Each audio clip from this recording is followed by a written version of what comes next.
வணக்கம். சினி நேரம். இது ஊர் அறிஞ்ச விஷயந்தான். சமந்தா அண்ட் நாக சைத்தன்யாவுக்கு டைவர்ஸ் ஆன சில வருஷங்கள்லேயே நாக சைத்தன்யா வந்து ஷோபிதா என்கிற ஒரு மாடலை வந்துட்டு கைப்பிடிக்க ரெடி ஆகிட்டார். ஸோ இது என்ன புதுசு செய்தி? இது வந்துட்டு கிட்டத்தட்ட ஒரு வாரமாக இது தானே ஸ்ப்ரெட் ஆகிட்டு இருக்குது. எஸ், அதை பற்றி தாங்க. ஸோ ரெண்டு பேரும் வந்துட்டு, அதாவது நாக சைத்தன்யாவும் அந்த மாடல் ஷோபிதாவும் கல்யாணம் பண்ணுறதுக்கு ரெடி ஆகிட்டாங்க. ஆனால் ஏன் சமந்தாவுக்கு வந்துட்டு டைவர்ஸ் கொடுத்தாங்கன்ற ஒரு விஷயம் யாருக்காவது தெரியுமா? ஸோ டோலிவுட் அதாவது தெலுங்கு ஃபிலிம் இண்டஸ்ட்ரியிலேருந்து ஒரு நபர் வந்துட்டு வெளியிட்டிருக்காரு சில விஷயங்கள். என்னென்னா வந்துட்டு நாக சைத்தன்யாவும் சமந்தாவும் ரொம்ப ட்ரூவாக தான் லவ் பண்ணியிருக்காங்க, எந்த ஒரு பிரச்சனையும் இல்லை. ஆனால் பிரச்சனை எல்லாமே வந்துட்டு அவங்க ஃபேமிலி சைட்லேருந்து தான். சமந்தாவுக்கு ஹெல்த் இஷ்யூ இருக்கிறது ஊரறிஞ்ச விஷயம்தான். ஆனால் அந்த ஒரு ஹெல்த் இஷ்யூலேயும் வந்துட்டு சமந்தாவுக்கு நிறைய மென்டல் ஹராஸ்மெண்ட்டு நாக சைத்தன்யா வீட்டில் நடந்திருக்கு.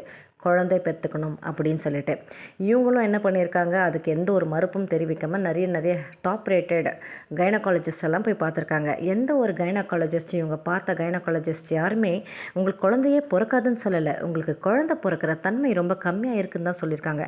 ஆனால் இது ஒரு விஷயமாக எடுத்துகிட்டு நாக சைத்தன்யா அவங்க ஃபேமிலி மெம்பர்ஸு குழந்தையே பிறக்காத போயிடுச்சுன்னா அது எப்படி, அது நாங்கள் இப்படிப்பட்ட ஃபேமிலி அப்படின்னு சொல்லிட்டு நிறைய மென்டல் ஹராஸ்மெண்ட் அந்த பொண்ணுக்கு நிறைய கொடுத்துருக்காங்க.